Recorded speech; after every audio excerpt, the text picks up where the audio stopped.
जय जय जगन्नाथ महाप्रभु। आनंद कंद सचितानंद चिन्मय घन अमृत मंता तृप्त करता अशरण शरण कोटि कैवल्यनाथ महाप्रभु।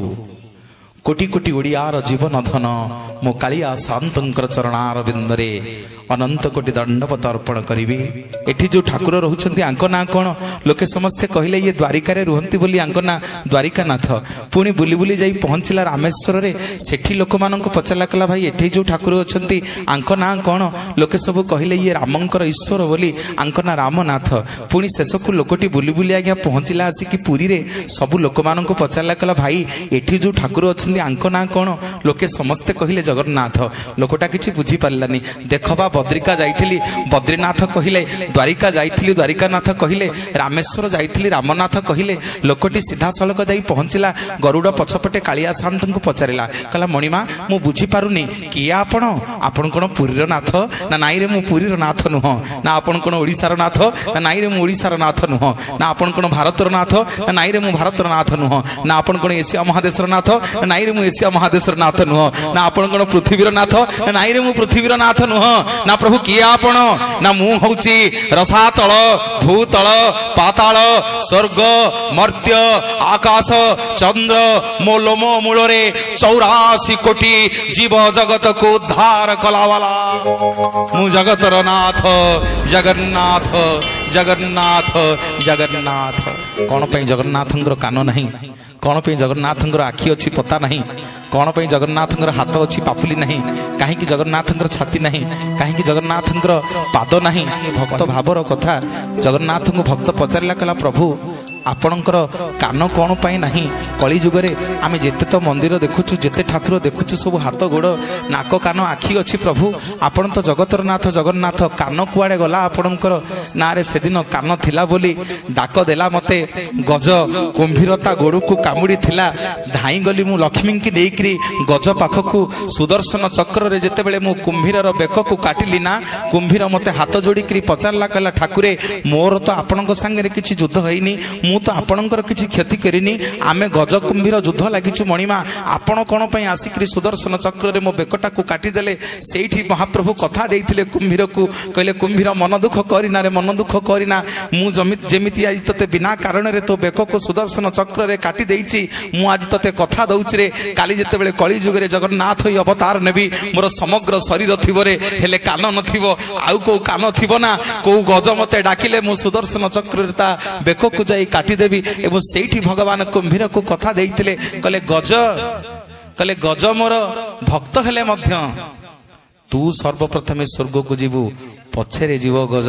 पचारिला कुंभीर ना कहीं ना तू मो भक्तर गोड़ धरी देइछु तू मो भक्तर गोड़ धरी देइछु बोली तू प्रथमे जीव स्वर्ग को। सेठी तत्वर कथा गोटे मनीषर तो पता अछि जेते ठाकुर अछंदी समस्तंगर पता अछि प्रभु आपणक आखिटा कहीं गोल गोल हैला आपण तो सबुदिन राति रे सुअंती पता नाही प्रभु सुअंती केमिति से पता कुआडे गला।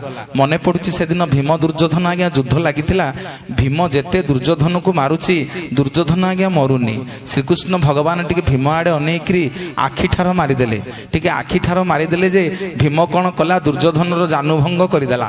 दुर्योधन सेठी पचारिला भगवान कहला प्रभु आमे तो भीमर मोर युद्ध लागिथिलु आपणकर मु तो किछि दोष करेनी मणिमा आपण कौन पई भीम को आखिठार मारिदेले जे से मो जानुभंग करदेला। सेई दिन भगवान आज्ञा कथा देले दुर्योधन को कहले दुर्योधन रे मन दुख करूछु ना हाँ प्रभु मन दुख करिबिनी ना ए जुगरे ए जन्म रे मु तो ऋण सुझी पारिबिनी ने ना प्रभु केबे सुझिबे ना काली जेते बेले कली जुग आसीबो चका चका आखि मोर जोड़िए थिबो रे हेले पता नथिबो समग्र जगत को देखुथिबी आज जो पतारे मु आखि ठार मारी देइछि कली जुगरे से आखि रे मोर पता नथिबो समग्र जगत को मु चका चका आखि रे देखुथिबी।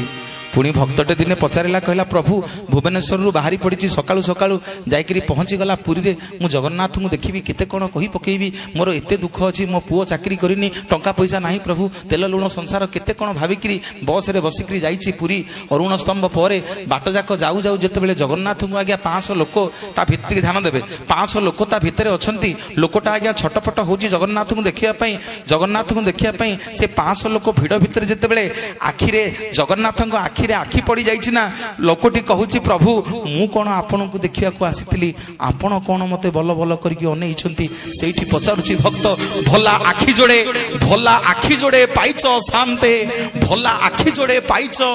ଯିଏ ତ ଦେଖୁଛି ସିଏ ତ କହୁଛି ତମେ ତା ଆଡ଼େ ଚାହିଁଛ, ତମେ ତା ଆଡ଼େ ଚାହିଁଛ, ତମେ ତା ଆଡ଼େ ଚାହିଁଛ। ଭଲ ଓଠଟିଏ ପାଇଛ ଶାନ୍ତେ, ଭଲ ଓଠଟିଏ ପାଇଛ। ଯିଏ ତ ଦେଖୁଛି ସିଏ ତ କହୁଛି ତମେ ଦେଖି ତାକୁ ହସୁଛ। ଭଲ ହାତ ଯୋଡ଼େ ପାଇଛ ଶାନ୍ତେ, ଭଲ ହାତ ଯୋଡ଼େ ପାଇଛ।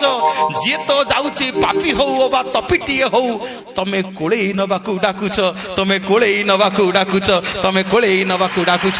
ଏଡ଼େ ସୁନ୍ଦର ହାତ ଦିଟା ଟେକିକିରି ରଖିଛନ୍ତି ପ୍ରଭୁ। ହାତ ଅଛି ହେଲେ ପାପୁଲି କୁଆଡ଼େ ଗଲା? ପାପୁଲି ନାହିଁ ପ୍ରଭୁ। ଏ ହାତରେ ଦଉଛ ନଉଛ କେମିତି, ଖାଉଛ କେମିତି, ସବୁ ତ କରୁଛ ପ୍ରଭୁ, ପାପୁଲି କୁଆଡ଼େ ଗଲା? ନା ରେ ସେଦିନ ଯେତେବେଳେ ତ୍ରେତୟା ଯୁଗରେ ମୁଁ ପହଞ୍ଚିଲି ଯାଇ କିଷ୍କିନ୍ଧାରେ ସୁଗ୍ରୀବ ସାଙ୍ଗରେ ମିତ୍ର ବସିଲି, ଲୁଚି ଲୁଚି ଯେତେବେଳେ ବାଳିକୁ ଧନୁତୀର ମାରିଦେଲି, ବାଳି ମରିବାକୁ ପଡ଼ିଛି, ବାଳିକି କୋଳରେ ଶୁଆଇଲି। ବାଳି କ'ଣ ଆଜି ମାଗୁଛୁ ମାଗେ, ମୁଁ ତତେ ସବୁ ଦେବିରେ। ବାଳି ସେଇଠି ଦୁଇ ହାତ ଯୋଡ଼ି କହିଲା ଠାକୁରେ କ'ଣ ମାଗିବି, ଆପଣଙ୍କ କୋଳରେ ମରିବି, ତାଠୁ ବଳି ବଡ଼ ଭାଗ୍ୟ ମୋ ପାଇଁ ଆଉ କ'ଣ ଅଛି? ନା ନାଇଁ ରେ ନାଇଁ ବାଳି, ମୁଁ କେବେ କାହାର ଧାରୁଆ ନୁହଁ, କ'ଣ ଆଜି ମାଗୁଛୁ ମାଗେ ତତେ ସବୁ ଦେବି।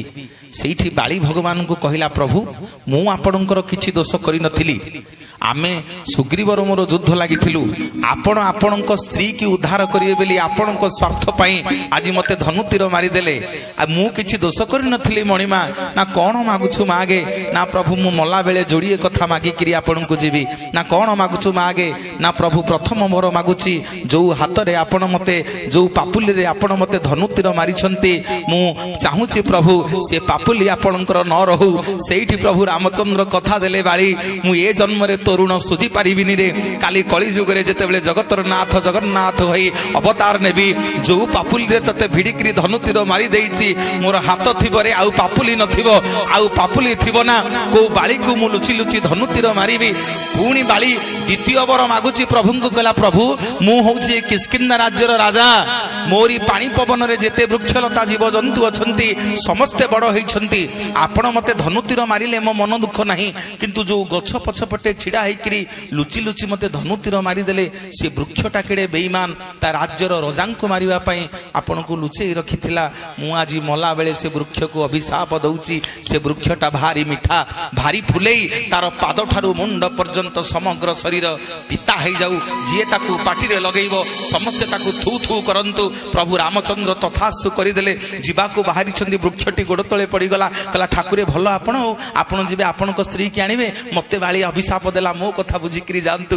ସେଇଠି ପ୍ରଭୁ ରାମଚନ୍ଦ୍ର ସେ ବୃକ୍ଷକୁ କୁଣ୍ଢେଇ ପକେଇଲେ, କହିଲେ ମନ ଦୁଃଖ କରିନା ରେ ବୃକ୍ଷ, ମନ ଦୁଃଖ କରିନା, ତୋତେ ଯେମିତି ଆଜି ବିନା କାରଣରେ ବାଳି ଅଭିଶାପ ଦେଇଛି, ତୋର ସମଗ୍ର ଶରୀର ପିତା ହେଇଯାଇଛି, ତୋ ଭାର ମୁଁ ନେବି ରେ। କାଲି ଯେତେବେଳେ କଳି ଯୁଗରେ ଜଗନ୍ନାଥ ଅବତାର ନେବି, ସମଗ୍ର ଜଗତ ତତେ ଲିମ୍ବ ଲିମ୍ବ ବୋଲି ଜାଣିବ, ତୋରି ଦେହରେ ମୋ ଶରୀର ତିଆରି ହବ, ସମସ୍ତେ କହିବେ ତତେ ଜୟ ଜଗନ୍ନାଥ, ଜୟ ଜୟ ଜଗନ୍ନାଥ, ଜୟ ଜଗନ୍ନାଥ ମହାପ୍ରଭୁ। ଟିକେ ସମସ୍ତେ ଟେକି ଦେବା ଦୁଇ ହାତ ମଣିମାଙ୍କ ପାଇଁ।